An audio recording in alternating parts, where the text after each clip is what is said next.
Right, good afternoon, colleagues. We're very pleased to have Ms. Viviane van der Peer, Special Representative of the Secretary General and Head ad interim of the United Nations Organization Mission for the Stabilization in the Democratic Republic of the Congo, MONUSCO. Ms. van der Peer will deliver some remarks and take some questions. Thank you.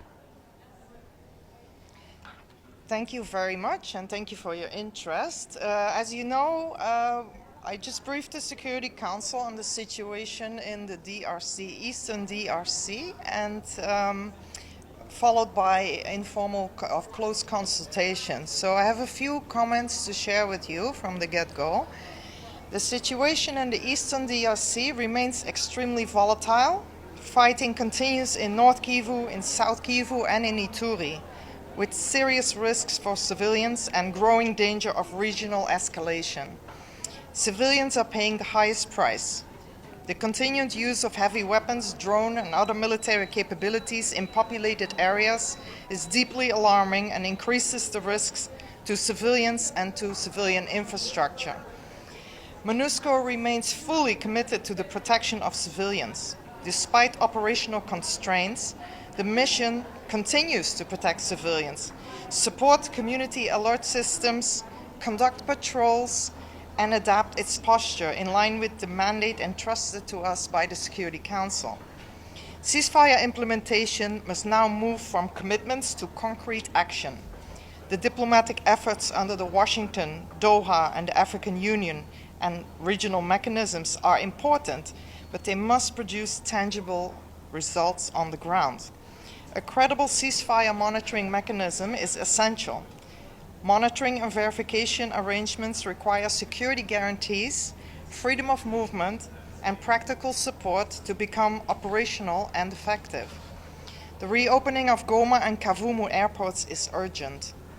It is a vital lifeline for civilians, for humanitarian actors, and any meaningful effort to support ceasefire implementation and humanitarian access. The human rights situation remains deeply concerning. Grave violations and abuses continue, including conflict-related sexual violence, arbitrary killings, abductions, intimidation of civil society, and violations affecting women and children disproportionately. Humanitarian needs are massive and rising. Displacement, food insecurity, and attacks on humanitarian personnel underscore the urgency of stronger international support and better coordination between humanitarian, development, and peace efforts. There is no military-only solution to this crisis. A sustainable path forward requires security de-escalation, restoration of state authority, inclusive political dialogue, and accountability for abuses. The Congolese people deserve peace, protection, and accountable governance. The international community must stay engaged and united to help close the gap between diplomatic commitments and realities on the ground. Today, my message is that the violence in Eastern DRC must stop. Civilians must be protected. Humanitarian access must be preserved. And the diplomatic commitments already made must now be implemented in full and without delay. MONUSCO stands ready to play its role. Thank you. Amélie Bottelier from AFP News Agency. We all know that because of budget issues, all the peacekeeping missions are downsizing. Can you give us some details on how MONUSCO is reorganizing itself because of this troops issue and the decrease of contingent, and what impact it has on your mission on the ground? Thank you. MONUSCO has downsized to an extent. We remain committed to our mandated priorities in North Kivu and in Ituri, which are three. It's protection of civilians, It's SSR, that is stabilization support to the government, and DDR, the disarmament, demobilization, and reintegration. So those are our priorities. They remained our priorities. We have reorganized ourselves. We have considered where we have the greatest impact. We maintained those positions, and we have consolidated maybe some outlying positions with lesser impact, which we have then offset with greater mobility, the use of technology to receive early warning and then deploy in a mobile manner to do protection of civilians. So we have reorganized ourselves. We consider that with the reduced resources, we are still able to implement the mandate. Maybe a little bit less, maybe a little bit less timely, but we are still able to implement the mandate. What we cannot do within the resources that we currently have today is to implement the additional mandated task in monitoring of the ceasefire, supporting the monitoring of the ceasefire. First of all, it's a new task. Second of all, it is also, the ceasefire line is also in South Kivu, and South Kivu is a province where we withdrew on 30 June 2024. So it would require a partial redeployment there. Not for a full mandate, but just for ceasefire monitoring. So for that, we would need additional resources. Our budget has been submitted and is being considered by the member states in that regard. Thank you. Thank you very much, Edith Lederer from the Associated Press.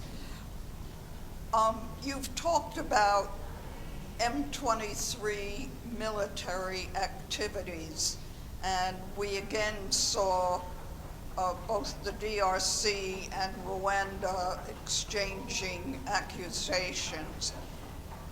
Has MONUSCO seen any signs at all that M23 is withdrawing or starting to withdraw or halting military activity as the ceasefire agreement has called for?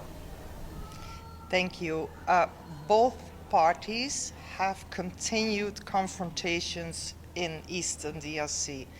The fight between the government on the one hand with their allies and the M23 on the other hand with their allies has continued to an extent. So M23 did withdraw from a city that they had captured in December in Uvira in South Kivu. Under international pressure, they withdrew. So that happened. But in the meantime, on all the front lines, there's still a fighting going on. There's increasing use of drones. So this is precisely why we need to really start implementing all these mediated agreements. There's many agreements that have been signed by the parties, not by anybody but the parties. So now they need to be implemented. And that's where MONUSCO comes in, because this is what we are best placed to support of anybody, because we're still on the ground in Eastern DRC. What are the first steps that need to be taken to implement the agreements?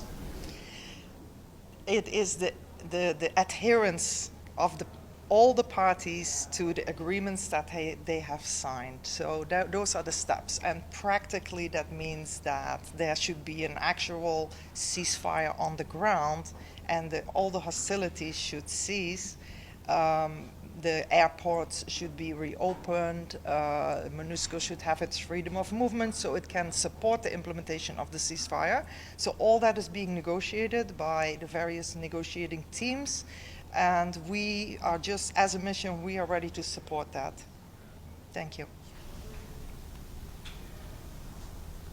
All right, colleagues, that's it. Thank you so much. And thank you very much. Thank you. Thank you.